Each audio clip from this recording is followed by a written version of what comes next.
आम्ही शाळेत एक आम्हाला एक धडा होता. त्या धड्याचं नाव मी तुम्हाला नंतर सांगतो. त्या धड्यामध्ये असं वर्णन होतं की एका ठिकाणी कार्यक्रम असतो आणि त्या कार्यक्रमाला व्याख्यान देण्यासाठी एका व्यक्तीला बोलवलेलं असतं आणि ठरल्याप्रमाणे त्या व्याख्यानाला जातात. तिथे त्यांचा परिचय करून दिला जातो आणि परिचय करून देताना तिथे सांगितलं जातं की या धोंडो केशव कर्वेंच्या सुनबाई आहेत. नंतर त्यांना सांगितलं जातं की या दिनकर कर्वेंच्या पत्नी आहेत आणि असं भारतातल्या प्रथम मानववंश शास्त्राच्या संशोधिका आहेत आणि खूप मोठा असं त्यांचा म्यानमारमध्ये जन्म झालेला आहे. तो बरंच काही ते वर्णन केलं जातं आणि परिचय करून दिला जातो. त्याच्यानंतर ते सर्व वगैरे सर्व होतं आणि नंतर त्या परत येत असतात.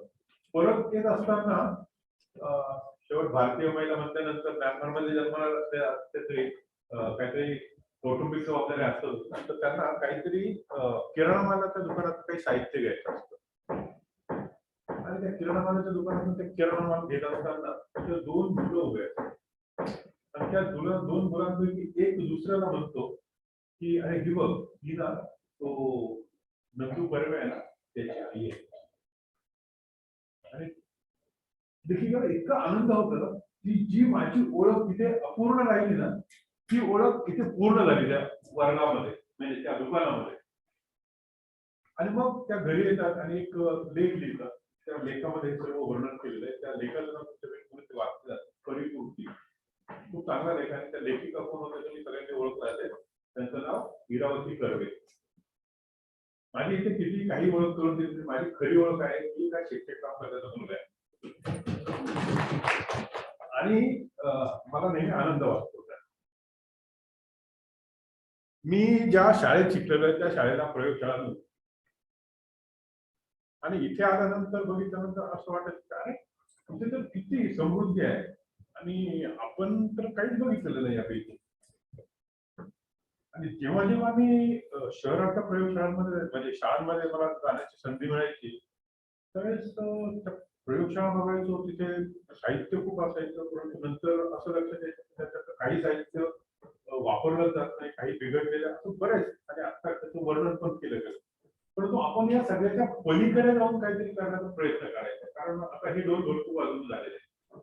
तर आपण त्याच्यावर मात कशी करता येईल या दृष्टीने आता जे काही नवीन राष्ट्रीय शिक्षण धोरण जे आहे ना त्याच्यामध्ये एक्सपिरियन्शियल लर्निंग हा एक महत्वाचा आणि त्याच्यावर खूप भर दिलेला आहे.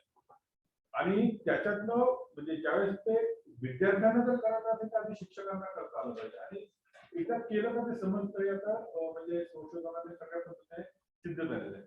तर आणि आपल्या परिसरात आपण इतकं समृद्ध आहे ना आता म्हणजे वेगवेगळ्या पद्धतीने बघा इथे बाटल्या डबे काय काय काय काय इतकं काय काय असतं. त्या सगळ्यातून आपल्याला खूप चांगले प्रयोग करता येतात. फक्त त्याच्यासाठी जी कल्पकता लागते ना ती कल्पकता आपल्याकडे असली पाहिजे. आणि आता आपल्याला भरपूर साधनं पण उपलब्ध आहेत. म्हणजे युट्यूब चॅनल आहे, इंटरनेट आहे, पुस्तकं भरपूर काय काय उपलब्ध आहे.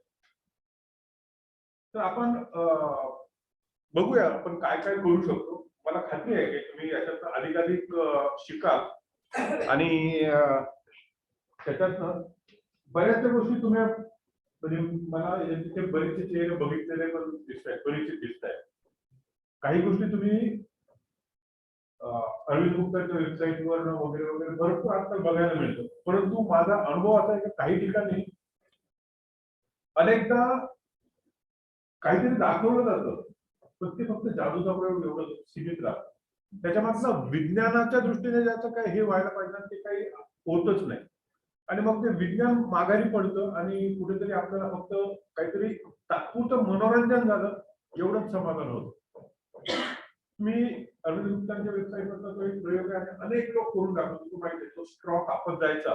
मी मुद्दाम तो प्रयोग दाखवायचा नाही असं ठरवून सुरुवात करतोय. स्ट्रॉ कापत जायचा आणि त्याचा तो पिपाणीसारखा आवाज येतो. मजा वाटते पण नेमकं होतं काय कुणी सांगत. मुळात आवाज येतो कसा आणि आवाज आल्यानंतर जसजशी त्या स्ट्रॉची लांबी कमी कमी होते तसतसा सूर बदलत जातो. तो सूर बदलत का जातो, मग आवाज निर्माण कसा होतो इथपासूनच जर सुरुवात केली तर आवाज म्हणजे कुठेतरी हवा कंप पावली पाहिजे, हवेचे रेणू कंप पावले पाहिजे, त्याच्याशिवाय आवाज येत नाही. पण हे विद्यार्थ्यांना खात्री कशी करून द्यायची, तर तो स्ट्रॉचा प्रयोग तुम्ही करून दाखवा, अवश्य करून दाखवा. तर तो स्ट्रॉचा उलट्या बाजूने करा, म्हणजे तुम्ही फुंकर मारताना त्याच्यामध्ये हवा आतमध्ये ओढा आणि बाहेरच्या बाजूला नेमकं काय होतं ना ते बघा. त्या बाहेरच्या बाजूला काय होतं ते दाखवण्यासाठी मी वेगळा प्रयोग केलेला आहे. एक पेनचा आपला साधा खराब झालेला पेन आहे, त्याची गळी आहे, तर त्याला आता एक प्लास्टिकचा तुकडा लावलेला आहे. आता मी बाहेर फुंकत आहे, काय होतंय दिसतंय तुम्हाला सर्वांना, काय होतंय?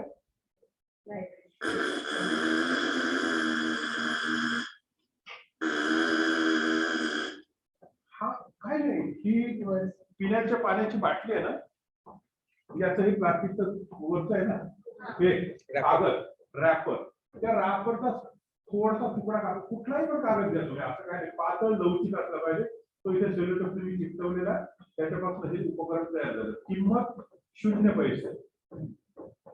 टीचिंग एड, ध्वनीची निर्मिती होते म्हणजे काय, कंप पावले. हे जर कंप पावलं तर कंप किती वेळा पावलं पाहिजे, याला काहीतरी सीमा आहे. म्हणजे ते एका सेकंदामध्ये 20 पेक्षा जास्त आणि 20,000 पेक्षा कमी. आता 20 पेक्षा जास्त असेल तर पण ते प्रत्येकात मग त्याच्यातून तुम्ही अनेक मग ते अल्ट्रासोनिक काय असतं वगैरे, ते खूप खोलामध्ये जाऊ शकता तुम्ही. कुणाला ते खालच्या स्तरावरचं ऐकायला येत नाही, कुणाला वरच्या स्तरावरचं ऐकायचं, वरच्या स्तरावरचं कुणाला ऐकायचं, खालच्या स्तरावरचं कुणाला ऐकायचं, हे सगळं तुम्ही सांगता. पण त्याचं मूळ जे आहे ते कंप, हवा कंप, म्हणजे कंप पावून कंपन निर्माण झाली तरच, आणि मग आपल्याला पुढे आपण जातो. मग आणि ते हवा कंपन पावण्याची निर्माण वेगवेगळ्या पद्धतीने दाखवू शकतात. जसं याने दाखवू शकतात, तर पटकीचा पण प्रयोग तुमच्या पैकी बऱ्याच जणांनी केला असेल, हा प्रयोग पण केलेला असेल. हा प्रयोग सोपा आहे, तुम्ही बहुत सगळ्यांनी केलेला आहे ना, बघितलेला आहे. आपण लहानपणी काड्यात पेटी वापरून पण हा प्रयोग करायचो. पण हा प्रयोग तुम्ही अधिक समृद्ध कसा करू शकता, म्हणजे फक्त 1-2 कप घेऊन आणतो प्रयोग, एकाच एक बोलतो, परंतु एक क्रॉस केलं तर एकच व्यक्ती 4 लोकांची बोलू शकते, 6 लोकांची, 8 लोकांची बोलू शकते. हेही करून बघा तुम्ही. त्याच्यानंतर हा जो दोरा आहे ना, हा तुम्ही पाण्यात बुडवा आणि त्याच्यानंतर काय परिणाम होतो तो बघा. काय परिणाम होईल असं तुम्हाला वाटतं? आपण जरा सहभागात्मक पद्धतीने बोलूया. म्हणजे मी एक तर्फे तुमचा फेक करत राहील असं का होणार? अगदी चुकीचं उत्तर असलं तरी आपण कुठेही कोणाचं मूल्यांकन होणार नाहीये.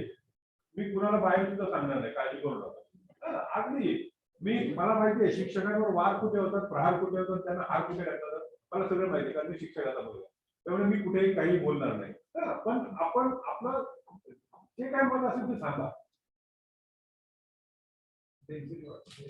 म्हणजे ते जे काय तो दोरा आहे, तो दोरा अधिक त्याच्यामध्ये पाणी शोषलं गेल्यामुळे त्या माध्यमाची जी घनता आहे ती वाढते, आणि घनता वाढल्यामुळे तो अधिक स्पष्ट होतो. त्यामुळे आपल्याला आपण जर पाण्यात जर पोहताना जर खाली बुडलो ना, तर तो अधिक स्पष्ट आवाज येतो का, त्यांना पाण्यात खाली बुडून पोहण्याची सवय आहे ते अधिक स्पष्ट होतं. कारण का, तो पाण्यामुळे. आणि ते मग आणखी तुम्ही फुगा घ्या, फुग्याला ते कारण का एकदा मी तो प्रयोग करायला लागलो ना की गडबड होणार आहे, त्याच्यामुळे मी असं ते मांडले फुगा घ्या आणि त्याला असं जर हसलं तर चटचट चटचट आवाज येतो, माहिती आहे, करून दाखवतो. नाही तर ते तसं फक्त शब्दांचं काय म्हणतात तसं शाब्दिक राहायचं फक्त.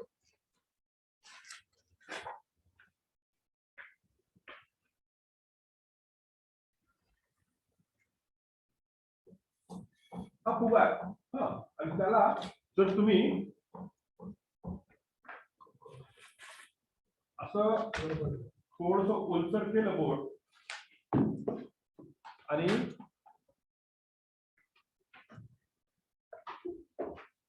असा आवाज येतो, आपल्याला येतो.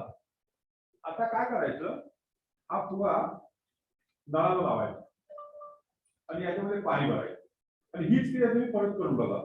असं हे ते इतकं कर्कश येतं ना, आपल्या कानाला असं सहन होत नाही. कारण का तर ते माध्यम म्हणजे इथे फक्त हवा आहे आतमध्ये ते जास्त घन माध्यम होतं त्याच्यामुळे प्रयोग हा मुलं पण करू शकतो सोपा प्रयोग आहे परंतु याच्या पुढचा प्रयोग आहे म्हणजे मी इथपर्यंत फक्त माहिती सांगितली याचा पुढचा जो प्रयोग आहे ना आपल्याला सांगितलं होतं काय ध्वनीच्या वहनासाठी माध्यमाची आवश्यकता असते आणि माध्यम जितकं घन तितकं आवाज अधिक स्पष्ट ऐकू येतो मग आपल्याला उदाहरण सांगितलं की आम्ही चंद्रावर गेलो तर चंद्रावर ते चंद्रावर जे दाखली त्यावेळेस बघू पण आता इथे काय काय आम्हाला दाखवायचं ते दाखवूया ना आणि मग एक प्रयोग येतो प्रसिद्ध प्रयोग घंटी हंडीचा प्रयोग माहिती आहे तुला घंटी हंडीचा प्रयोग बेंजार एक्सपेरिमेंट मी स्वतः अनेक शाळांमध्ये गेलो ते मराठी सर्वांना समजतं ना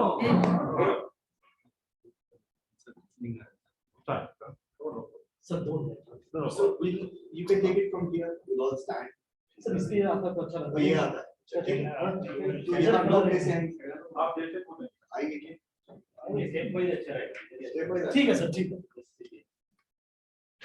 चेयर ले दे आगे आगे चेयर पे नहीं जरूरत है सर तो बैठने के हम लोग पीछे नहीं हम पीछे चलो हम लोग तरफ जाते हैं हम yes let's not disturb me I will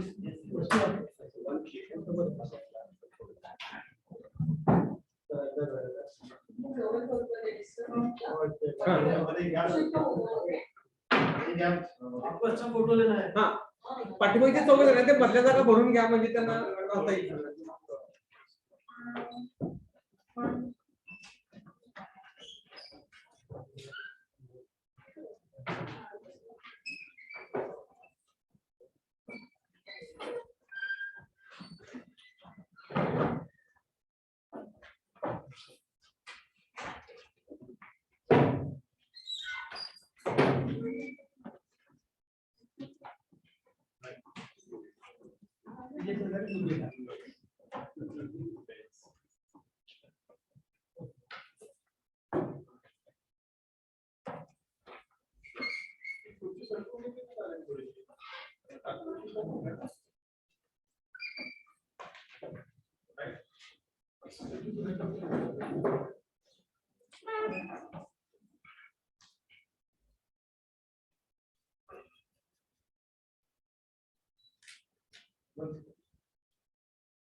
thank you.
Thank you.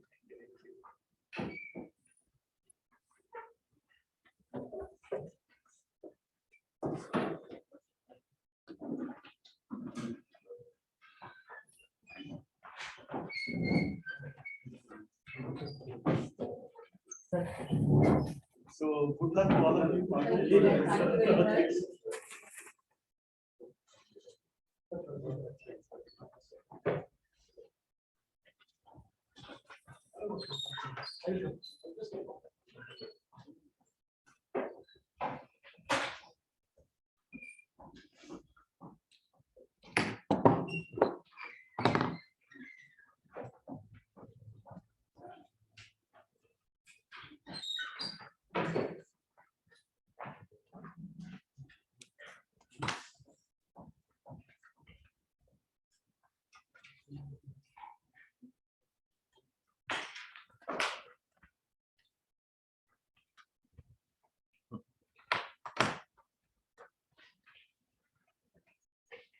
तर ध्वनीची निर्मिती होते म्हणजे काय, हवेची कंपन निर्माण होते. हवेची कंपन मग मी बोलतो आहे, ते बोलणं सुद्धा हवेची कंपन. मी बोलताना हवेची कंपन कशी निर्माण होतात? माझं स्वरयंत्र आहे, ते स्वरतंतू आहे, तो कंप पावतो आणि तो कंप पावल्यामुळे आवाज ऐकायला येतो. जर कंपन निर्माण करण्याची वेगवेगळ्या पद्धतीचं मग तुम्हाला सगळ्यात सोपं साधन म्हणजे शाळेत वर्गात मुलांकडे पट्टी असते. त्या पट्टीला एक छिद्र पाडायचं आणि असं दोरा बांधायचा, आजूबाजूला बघून घ्यायचं थोडं. हे बघा,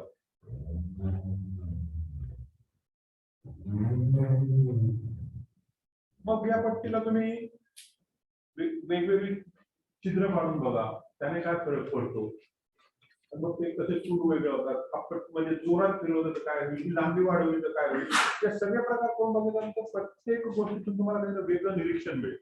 मग त्याचा तुमच्या पाठ्यपुस्तकाच्या गोष्टींची कसं काही सांगड घालता येईल का ते जरा बघा. आपण मुख्य जी गोष्ट आहे ती आहे, मी जे सांगत होतो तो घंटी हंटीचा प्रयोग. आणि तो घंटी हंटीचा प्रयोग मी म्हणजे जेवढ्या शाळांमध्ये मी अगदी नंबरसह सांगतो, जेवढ्या शाळांमध्ये जाऊन आलो त्याच्यातल्या 95% शाळांमध्ये तो प्रयोग नाही. मला सांगा तुमच्यापैकी किती लोकांनी तो प्रयोग प्रत्यक्ष शाळेत बघितलेला आहे? बघितलेला आहे? प्रयोगशाळेत असतो म्हणजे प्रयोग वहीत लिहिलेला असतो ना. शाळेत नसतो तो प्रयोग वहीत कुठून येतो तो. ग्रामीण भागात नाही, ग्रामीण शहरी आता ते विसरून जातो तुम्ही. ग्रामीण शहरी असं काय नाही, शहरी भागात पण नाही, शहरी भागात पण नाही, आणि जिथे आहे तिथे तो चालत नाही. हो, असंही मला माहिती आहे, पण मी त्या शाळांची नावं नाही सांगणार, पण ही वस्तुस्थिती आहे. आपल्याला याच्यावर मात कशी करता येईल बघा, एकदम सोपं मी सांगतो तुम्हाला. हे बघा, ही एक बरणी आहे आणि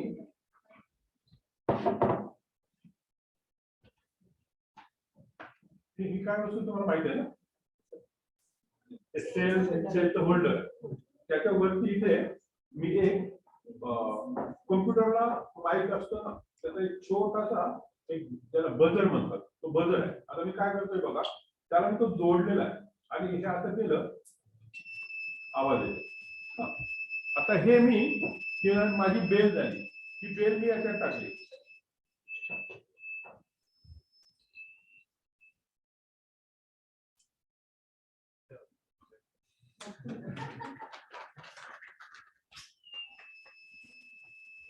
अरे तुमचं जे फुफ्फुस आहे ना, पंप आहे तो सक्शन पंप. ही झाली तुमची बेल, जार आणि हा पंप.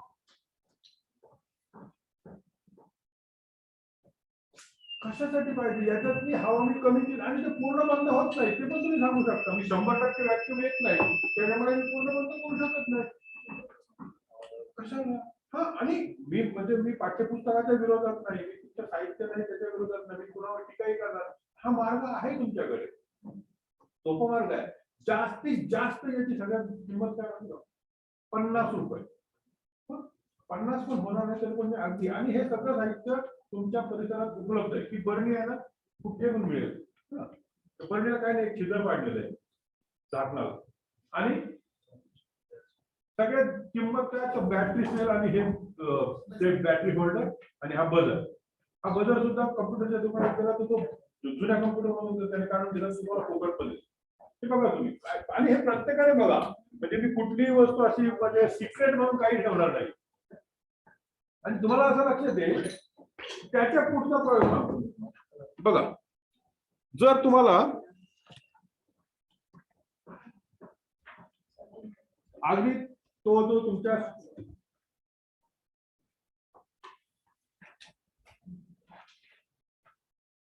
तुमच्या पाठ्यपुस्तकात दिलेला आहे तसाच जर बघायचा असेल ना, तर बघा काय करायचं. त्याच्या आधी मी तुम्हाला त्याला एक पूरक प्रयोग जो आहे तो पूरक प्रयोग शालेय स्तरावर नाहीये, परंतु ज्यावेळेस मी 11वीला जातो तुम्हाला एक ऑइलचा नियम असा नियम शिकवला जातो. तुमच्यापैकी सगळे विज्ञानाचे ग्रॅज्युएट असतात, त्याच्यामुळे तुम्हाला कॉइलचा नियम माहिती असतात. आणि तो असा आहे की temperature remaining constant, the volume of given mass of gas is inversely proportional to the pressure. म्हणजे तापमान स्थिर असताना वायूवर टाकलेला दाब जर वाढला तर आकारमान कमी होतो, बरोबर, इन्व्हर्सली प्रोपोर्शनल. दाब कमी केला आकारमान वाढतो. हा साधा प्रयोग आहे. आता बघा याच्यामध्ये हवा आहे, म्हणजे हवा वायूंचं मिश्रण आहे, तुम्हाला माहिती आहे. हे मी याच्यामध्ये टाकलं. आता मी काय करतोय, मी अशी एक रचना केलेली बघा, की आपल्या सलाईनच्या नळ्या असतात ना, सलाईनच्या नळी आहे, त्याला इकडे एक व्हॉल्व आहे, इकडे एक व्हॉल्व आहे. आता हा व्हॉल्व कसा आहे ते पण मी दाखवतो तुम्हाला. याच्यात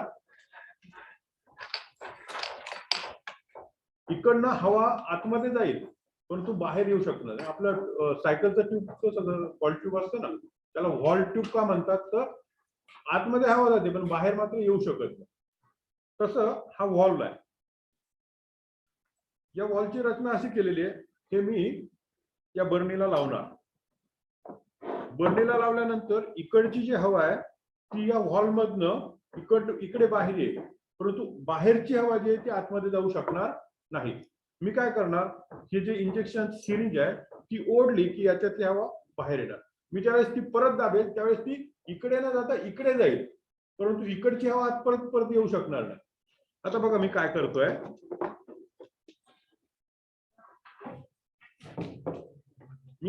बघा मी आता हा, तुम्ही याच्याकडे बघा, याचं काय होतंय बघा. हा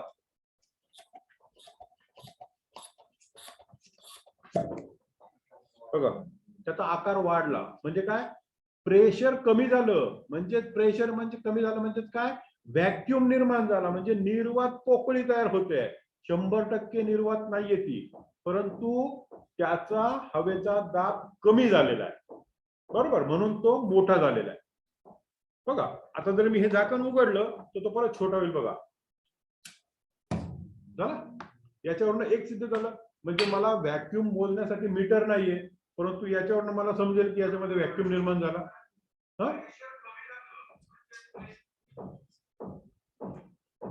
बघा बरं का, हे कुठे टाकलं तर नंतर तुम्हाला विचारतील मला काय.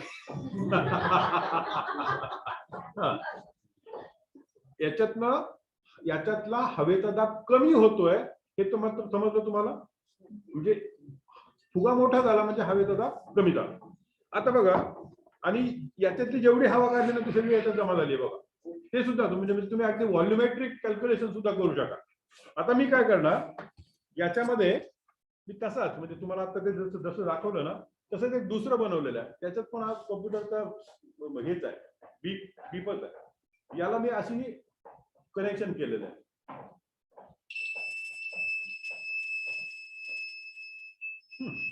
हे सगळं जुगार याच्यात टाकलं. याच्यात टाकल्यानंतर आवाज येतोय तुम्हाला अजून स्पष्ट? आता बघा, हा आवाज कमी झाला? 100% नाही कमी झालेला, परंतु आवाजाची तीव्रता कमी झालेली आहे. का होते कमी? कारण माध्यमाची घनता कमी झालेली आहे. आपल्याला मुलांना एवढंच सांगायचंय, 100% व्हॅक्यूम पृथ्वी तलावर कुठेही नाही. पण याला जर मी परत उघडलं, बघा, म्हणजे तुम्हाला जर प्रयोग करायचा असेल, मला आता खात्री आहे की तुमच्यापैकी सगळे लोक घंटे अंडीचा प्रयोग मुलांना अवश्य करून दाखवतो. काहीच नाही हो, अगदी सोपा प्रयोग आहे. त्याच्या पलीकडे जाऊन सांगतो बघा, समजा तुमच्याकडे हे नाही तर असंच, आता तो जो बझर आहे ना तो मी याच्यात टाकला इंजेक्शनच्या सिरिंज मध्ये, म्हणजे माझी जी हंडी आहे ती अतिशय छोटी झाली. आता त्याला मी काय करतो, परत या बघा, आवाज येतोय. जर मी हे प्लंजर मागे ओढला, तीव्रता कमी झाली.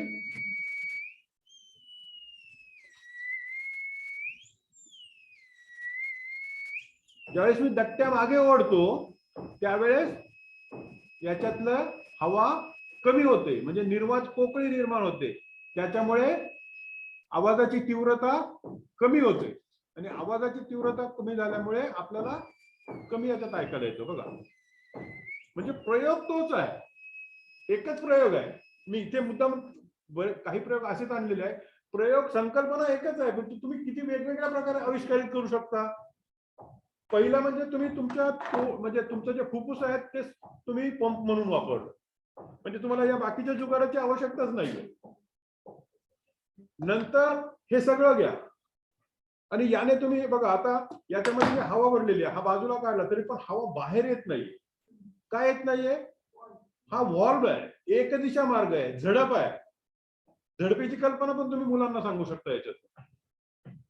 आणि सगळ्यात महत्वाचं म्हणजे आपलं हृदय हे पंप सारखं काम करतं, हे तुम्ही प्रत्यक्ष दाखवताय मुलांना. म्हणजे तुम्ही जशी हवा भरू शकता ना, तशी हवा काढून पण घेऊ शकता. आणि तिसरं म्हणजे हे, याची पण किंमत आहे, याची किंमत त्याच्यापेक्षा कमी आहे. म्हणजे एक बॅटरी आणि हे कनेक्शन करून घेतलं तुम्ही का, हे तुम्ही अगदी खिशात घेऊन गेला, पर्समध्ये टाकून नेलं तरी पण मुलांना घंटे अंडीचा प्रयोग तुम्ही दाखवू शकाल. ते मोठी अशी हंडी काचेची, त्याच्यामध्ये ती इलेक्ट्रिकची बेल, आणि मग तिला 6 व्होल्ट द्यायचं की 12 व्होल्ट द्यायचं का 230 व्होल्ट द्यायचं, हेच कुणाला माहित नसतं. माहिती का, जिथे म्हणजे अनेक ठिकाणी तो प्रयोग नाहीच आहे, आणि जिथे आहे त्याच्यानंतर गेलं ना, सत्य आहे, त्याला किती द्यायचं ते आम्हाला माहित नाही. तर अतिशय सोपं आहे. म्हणजे ध्वनीशी संबंधित जे प्रयोग आहे ना, ते दाखवण्यासाठी ही फार मोठी एक अडचण होती. आणि ज्यावेळेस ते लक्षात आलं की त्याच्यावर मग काहीतरी मार्ग काढायचा, म्हणून हा एक मार्ग काढलेला आहे. तुम्हाला या तिन्हींपैकी जो सोयीस्कर वाटेल तो तुम्ही वापरू शकता.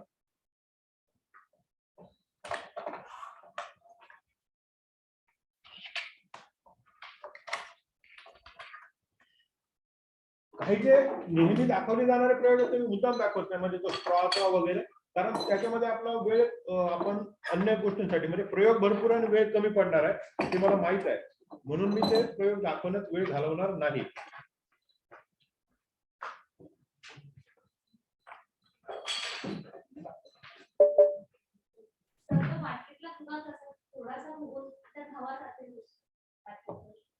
आता तो आहे तेवढाच आहे, छोटा बांधलेला आहे. ज्यावेळेस मी त्याच्यातली हवा काढतो म्हणजे त्या पंपने, त्यावेळेस याच्यातली म्हणजे बाटलीतली हवा जी आहे तिचा दाब कमी होतो. दाब कमी झाल्यामुळे फुगा मोठा होतो. आणि बॉईलचा लो तोच आहे. बॉईलचा नियम जो आहे तो टेम्परेचर रिमेनिंग कॉन्स्टंट, तापमान स्थिर असताना, तापमान बदलत नाही आता आपण, तापमान स्थिर असताना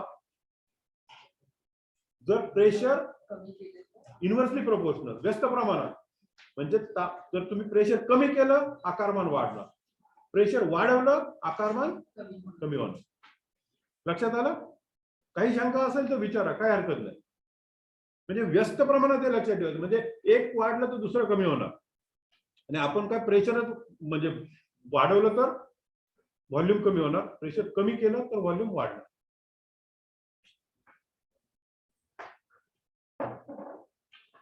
तसंच एक प्रसिद्ध प्रयोग आहे तो म्हणजे हा अनेक ठिकाणी दाखवायला जातो, अनेक ठिकाणी. पाणडुब्या काय काय काय त्याला वेगळे, डेकल टायवर, असं बरंच काय काय नाव. जादूगार पण जादूचा प्रयोग म्हणून दाखवतात, काही लोक पण तो दाखवतात, पण त्याच्या मागचं विज्ञानाची काही कारण मीमांसा काही करत नाही. आणि हा प्रयोग पूर्वी कसं दाखवला जायचं माहितीये का? तो एक ते असलं एक प्रकरण असायचं, ड्रॉपर. तो ड्रॉपर असल्यानंतर मग त्याला अशी एक रुंद तोंडाची बाटली घ्या, त्याच्यानंतर त्याला असा एक डायफ्रॅम घ्या, तो डायफ्रॅम त्याच्यावर असा चढवायचा, आणि नंतर मग त्याला रबर लावायचं, मग तो डायफ्रॅम फक्त असा दाबायचा, आणि मग तो डायव्हर खाली वर जातो, पाणबुड्या वगैरे वगैरे असं दाखवलं जायचं. पण आता प्रयोग खूप सोपा झालेला आहे, हे बघा. आणि हेच पाहिजे असं काय नाही. मी तर म्हणजे कुठलाही एखादं एक बाजू बंद असलेलं असं कंटेनर असेल ना, तर कुठल्याही कंटेनरने तो प्रयोग करता येतो. हे बघा, याच्यामध्ये पेनचं टोपण लावलेलं आहे, हे बघा.